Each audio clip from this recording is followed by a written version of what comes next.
want to join on this broadcast, share this video. I'm going my own. Konyo na nunkem. On eno chakwa ife mkwuru je kwa gwa ha na ezugo kwuru nka. They can create controversy with everything, but okay, no lumo go eda akowa according to ntunsi ghọta which must not be no etu aka osiwedo, but etu nsi we ghọta ibe Valentine my side is very okay. Go this issue of a man of God ruo nyaje chọrọ ife ọ ya alụ na a man of God supposedly nwere aka ọlụ that they should go and look for job, not because of enwe aka ọlụ a kpatara ụfọdụ n'ime ha ji depending na tithe and offering.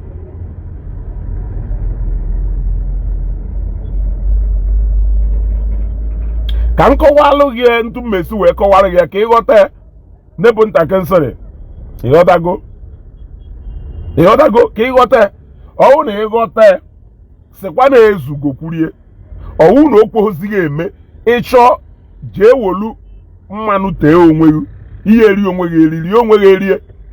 Some of you are beginning to make other people's business your headache, and the wisiluo ọ na-awụ unu pụtara ụra nọkata Nigerian lazy Igbo youth unu apụta si na every day.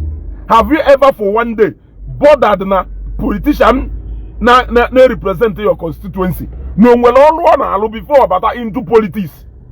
Have you ever bothered? Nna akpọ ụfọdụ n'ime ha lazy youth. Ọdụka asị lazy Igbo youth. Ọdụka asị na mama even na-ekwu. All the politicians say nọ na various positions na Igbo. Have you ever asked yourself keri ife ụfọdụ n'ime ha na-alụ before they join politics? I'm asking you. Man, every day happen na ka ife pastor eja ego church ahụ ị na-achọ pastor je echi ife ọ na-alụ ka ọ ghara iri ego ndị ka ọ ghara ide dependent na tithe or tithe go ego ahụ ngụ na-ewote ego go ebe ahụ. Your business or there. Are you a member of his congregation? Are you a member of his church? Are you a member of his ministry? What is your business? What is your business? Eh? Now my take on that matter. Kono sekwa no ezugo kurie ka ya we say ezugo ya funata ife do wrong with even the pastors na-eme we take you out to ebe na-ekwu na oburu na idu ho lazy na ya ama that ezugo do more concern with the issues bothering the setback Nigeria na-enwe. The issue bothering this nation that is Nigeria, and not your personal problem, which is the pastors or the churches. That one is your personal problem, and how you choose to go with it. You can't drag me to it. You cannot drag me to it. That is your personal problem. Also, some go if you all of a sudden you with this obsession about pastors and churches. I don't know. I've never come to that level where I will start experiencing such frustration like the one in the experience. So why will you drag me to it? And when people who are called into full-time ministry, and when some people who are called into full-time ministry, or when I call a call into full-time ministry, who is talking about working? Yeah? Who is talking about working? And let me tell you, ebonye na alu ko osieli. Oblos of pastors, wunde, ụfọdụ n'ime ha enwe ife ha na-alụ. Enwe people in this life who don't actually have a place ebe fa na-engage na ife awife ha na-alụ. But because of the roles ha na-play in one place or the other, that place automatically becomes a place ebe ha si enweta ife fa na-eri. And if you are not even careful, they will be living more comfortable, more than you. There is no ministry that benefits more than ministry that has something to do with people. There's no ministry that benefits more. Onya yejie, gba moto ngonwa a businessman na ya gbanwu n'ụwa. Onya yejie, gba moto ngonwa a businessman na ya gbanwu n'ụwa. Take for instance, for somebody and wait for an provided na kingship do na family. Provided na kingship do na family.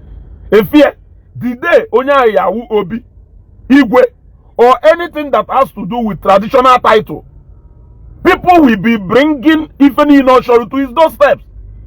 Even if he doesn't want to work, even if he doesn't want to do business, he ought to go. But you will see him surviving, sustaining himself and his family. I even have more than enough to give to other people. Do you know that Okuro and Ndi Igbo show today? When Okuro may yet Okuro can achieve more than what most of the businessmen achieve. And some of them, just like even Chukwu or Balakulu, some of them are not even interested in even the native doctors. Native doctors do good on a higher jobless. There you go. Ebonye na aluko si awachi. Ebonye, in fact, ebonye bi ko na awachi. Ebonye bi ko na awachi. Go myself na achieve the pastor na alu. Go and look for your own job because only in a job. Iyada achieve onye kagumma na alu. Ejime ha na Joseph is a carpenter. Na onye nke awu a fisherman. Kerife Abraham na alu. Kerife Moses na alu. Biagba mi fe kela call Moses. Kela call Abraham. Kerife Joshua na alu. Biagwa num no now. Kerife Isaac na alu. Kerife Jacob na alu. Biagwa mi fe all those people Chineke ji wee lụọ ọlụ na Bible. I want you to come and tell me akọlụ ha. Ebe unu ma logic ejeghị ime. Also Joseph was a carpenter. Onye nke ahụ a fisherman. Onye nke ahụ gono. Abraham, who Bible called the father of the nation. Kedu ife ọ na-alụ? Bịa gwa m akọlụ ya. Ọ na-ele mkpụrụ osisi na ọgbọ eteme market. Ọ building material ka ọ na-azụ na ngwọ. Ọ na-azụ motor pass. Ka machine pass ka ọ na-azụ. Bịa gwa m ife ọ na-alụ na ahụ. Unu ya hapụ these people ha na constitute nuisance in different dimensions. Unu na entertain ha. Ụfọdụ n'ime ha na constitute nuisance in different directions. Unu na entertain ha. If you are called to serve, serve diligently in that area where you are called to serve. Some people who in their area of service kasi enweta ife ha ji wee na sustain onwe ha. He is a military commander. Military commando onende. Army of which nation? Alex Joshua. Army of which nation? Army of which nation can na jogo? Army of which nation? Colonial the president of that nation. Yes. Biaka ngwa na mu onye commander security Nnewi. So, if you are justifying to me that a commander security Nnewi nwere ike onwe ha call or that commander security call suppose redalo, why are some people concerned with that call pastor suppose inwe? Handling the affairs of the people Chineke tiri na nchekwa, is it not enough job? Is it not enough job? I am asking. Yeah? Yes, now.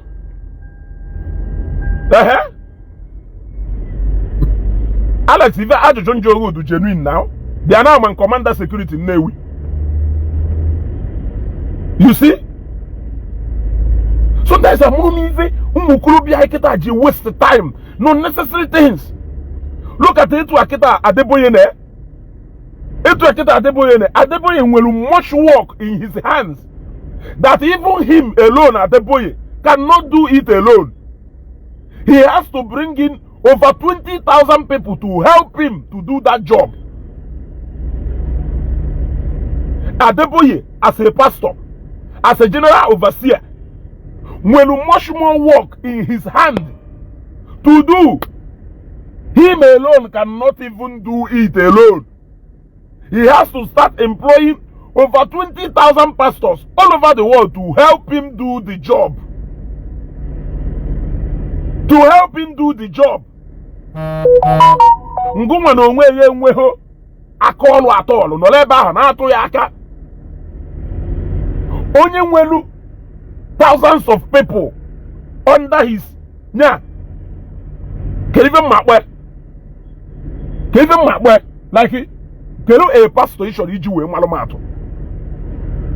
I want you to tell me a pastor ịchọrọ iji wee malụmatụ ịchọrọ isi m nya je ịchọrọ ife ọ na-alụ. If you have a ministry that has to do with people, you will understand better.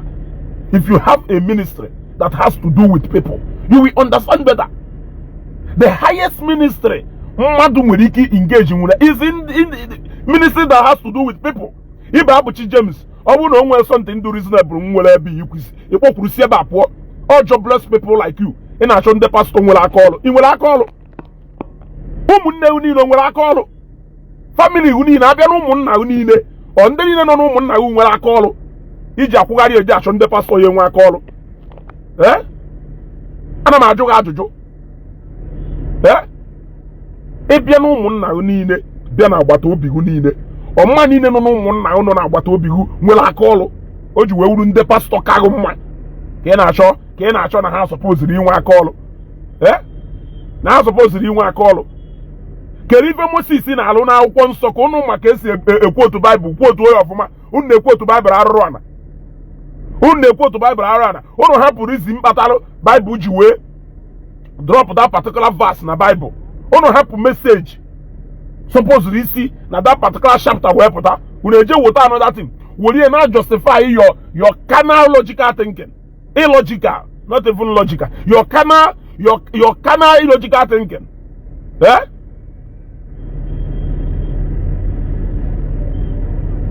Unu were na oga ọ na drop all anyị ife a ije nye anyị ife a ka anyị gụọ ya ozugbo ka ndị mmadụ fie tells hope. Ị drop all anyị ije nye anyị ife a ka anyị gụọ ya ka anyị fụ ya ozugbo. If you are called into a full-time ministry as a pastor, go and do your ministry. If you are called into a full-time ministry, go and do your ministry. In what time? In what time? You just school no fuebe. Ụfọdụ ndị pastor, ụfọdụ n'ime ha na-ezu ike. Ụfọdụ n'ime ha na-enwegido consultation from Monday to Sunday. It will even more busy than them. You are not more busy than them. You are not more busy than them. Yes. Ndị mmadụ a place go ha na lifetime payment. Ndị mmadụ a place go ha na lifetime payment. So why are you worried about them working? Why na go na onwe ewu a shop or a reasonable means of survival? Ibulu nke onye ọzọ n'isi ọ na-awayo. Unu shoku unu jesi na different areas. Achụ unu ebe a, unu agbaje ebe a. Mgbagbajekwanu na nke ndị pastor ịda alụ ọrụ abịakwanụ ka anyị dọgakwa nke a. Jobless people. Afụbuhum jobless people look at this set of generation Ndi Igbo a na-achị produce together. People who cannot help themselves. Unu anyị nyere onwe unu aka. Irrelevant things. Pastor na abịa yoga ego. Are you a member of his church? Jeju ajụjụ akịta ihe na-abịa na Facebook abịa ajụ. Jeju oyo ụkọchukwu church ego. Jeju oye bishop your diocese. Jeju oye. Nwachi Ndi Igbo, you are more jobless than me. Onya we fa na-ekwu a jobless man anọ n'ime moto m na-emere onwe m broadcast. Ngwa onye nwere aka ọrụ gosi m ebe ị nọ ka m fụ. Show me where you are ka m fụ ngwa onye nwere aka ọrụ. Ụmụ mpama etu aka unu yezi eje amago ndekọ unu pụtara ịbịa onweghị even the smallest pastor enwe na Nigeria enweghị onye n'ime unu na-ewumeti unu chọ onye na-awụ n'isi.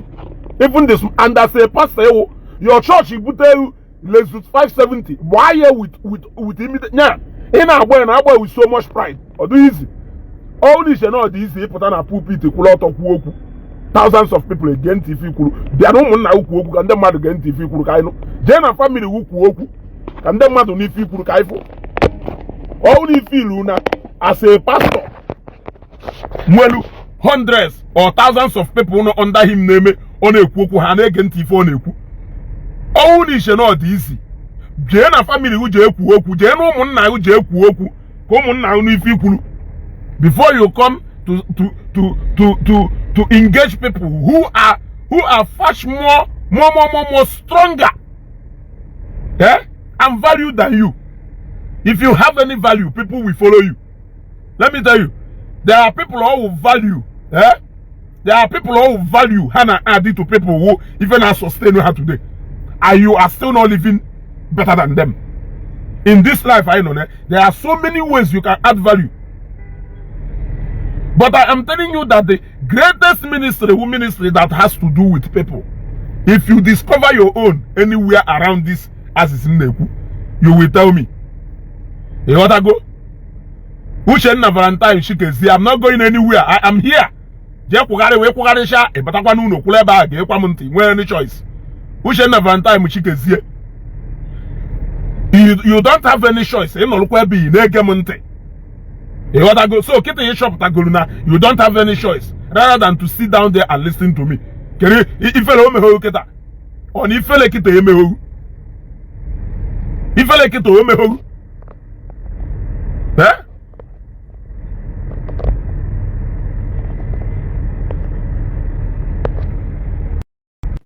If you like it,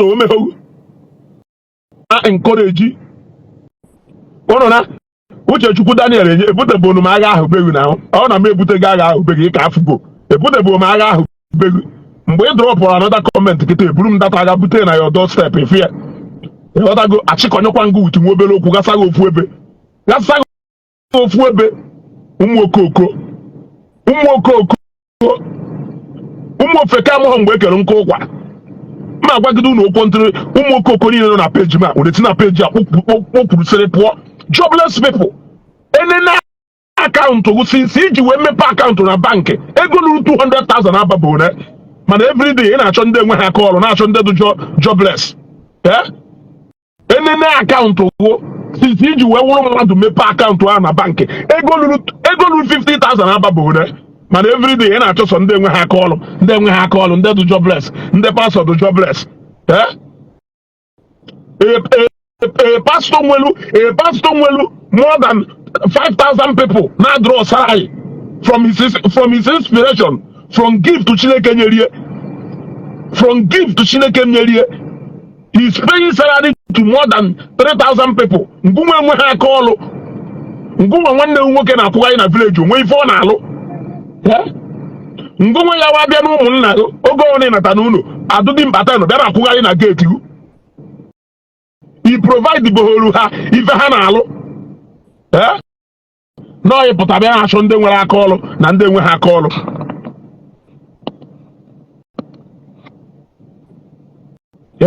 you are in your office everybody can as well say I'm in my office ebe ị nọ at least you are seeing the video where I am yes so nchọkịta agwango ọwụ na ọhụ na mụ nọ na live video nchọkịta abịa say I'm in New York City, I'm in America, I'm in the White House, I'm in government house, I'm in Aso Rock. I can tell you that I am anywhere in ebe ahụ so jụọ ka unu ekwurekwu jụọ ka unu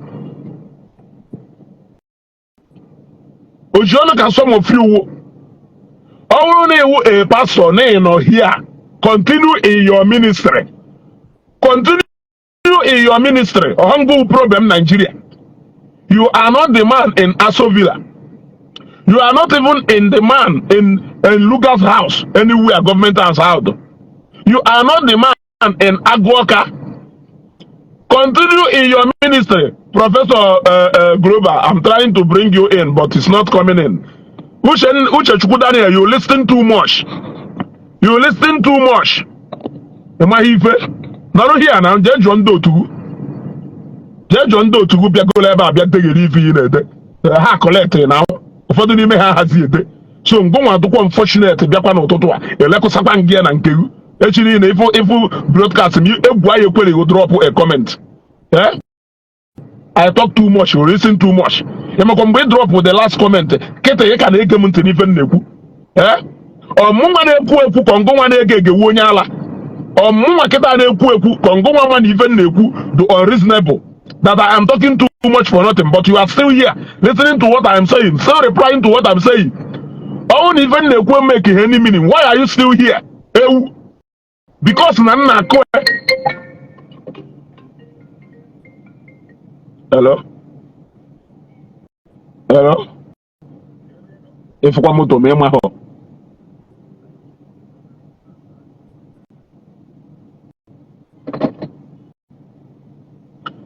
You see?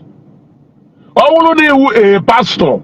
Do not be deterred by all these things. If I call, you see, can even a manage the most difficult thing. If you run a do this, your immediate family. Family, husband, wife, and children. Yes.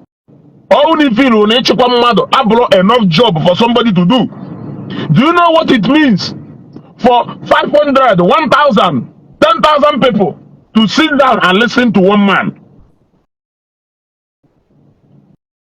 Tells her back and they check make your research again and tell me if Joshua name. There are so many characters in the Bible that God used. I want you to tell me what they do for their living. And I know they don't say for every how many minutes you are still writing about Abraham. There are so many characters Bible use in the Bible. God use in different places, in different areas. So many of them call Bahogo, but the moment Ogo able to pick 12 disciples here every day, this one. Because now Jesus Christ is from the most commonest place you cannot imagine where you are. You forget about the message. Why you will say now Jesus Christ Joseph the carpenter wouldn't. You forgot the message actually see about that carpenter who Joseph Nalo, that virgin Mary. You forgot all the message actually see now that particular place. Where we put that. Daniel, do you like your umunna? Go and like your umunna. Like yourself first before you like me. You don't even like yourself. You hate yourself. You hate yourself. But you are liking me. Like you go down well enough to tell yourself the truth. Like you go down well enough to prepare yourself for your generation Nabia and stop being useless to Nigerian youth. Stop being useless and hopeless to Nigerian youth. This nonsense in a cannot add value to what we are passing through in Nigeria today. Yet you are coming to be wasting that time on Facebook. So as I was saying, they forgot the reason why Joseph a carpenter call. Now Joseph is a carpenter, Onyenka is a fisherman, Onyenka is this one, Onyenka is this one. Now I ask you, all the people Jesus Christ or God do use in the Bible, can you tell me I call her one after the other?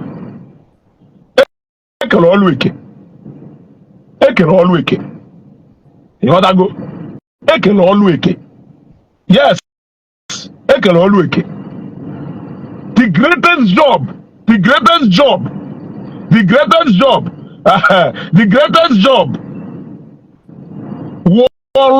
that has to do with people. It's not easy. Chikwagodu family, you first. Chikodu no munna yo woku. Kandeli no munna ukweta. Chikodu no munna uku woku. Kandeli no munna ukweta. Neku yo na afu.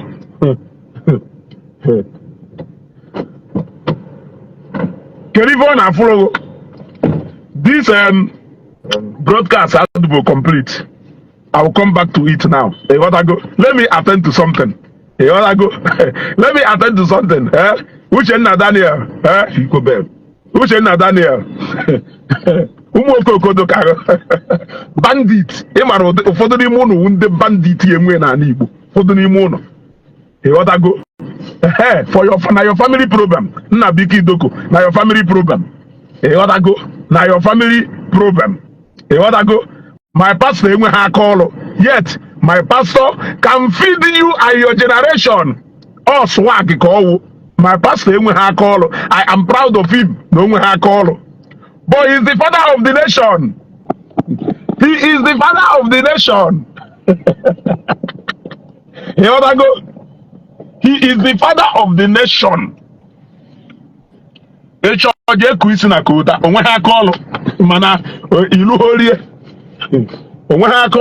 Mana captains of industries, they respect here.